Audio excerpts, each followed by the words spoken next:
juice and waffle, and then you'll composite all together as one.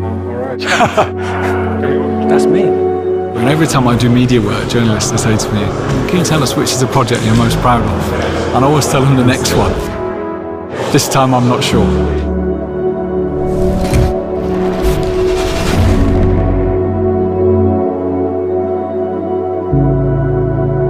This is Theory 1, and it's my pleasure to introduce you to our vision of the future of performance vehicles. With Theory 1, we're bringing into effect a new design theory based around 3 core tenets of digital, natural and analog. And these core ideas run through everything that shapes this car. We have the car divided into 3 clear elements that reflect this design theory. The upper area of the car, this seamless, fluid, glazed shape, contains all of the intelligent features, digital capability and safety systems for the future of driving. Through the center of the car, we have a wonderfully sculpted, more natural element to the body, which draws on our rich heritage of producing impactful design and beautiful automobiles. The lower area of the car is a celebration of analog engineering excellence. We have here exposed structure, aerodynamic aids, and completely visible and on show for all to see, suspension and drivetrain systems of the car.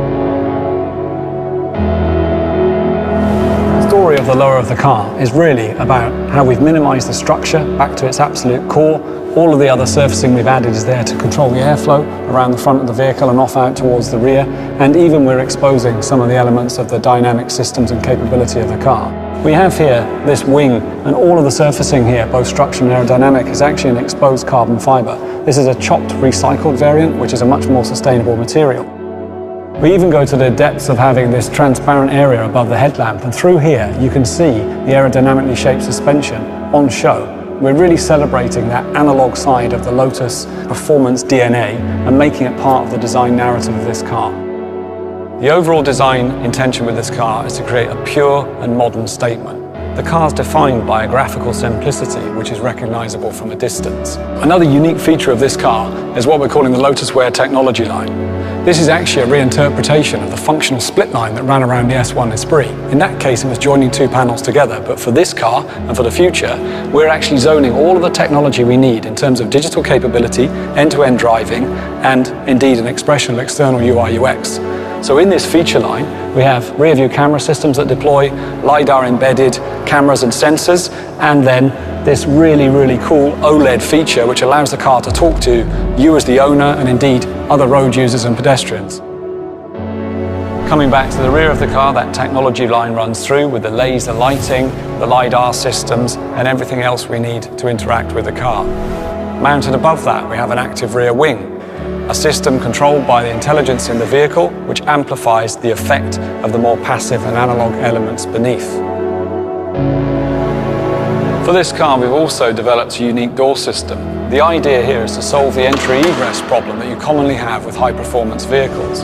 So what this door system does is create a large usable aperture with the entire door moving towards the rear of the vehicle, which really helps you to access what we have on this car, which is very special, a central driving position.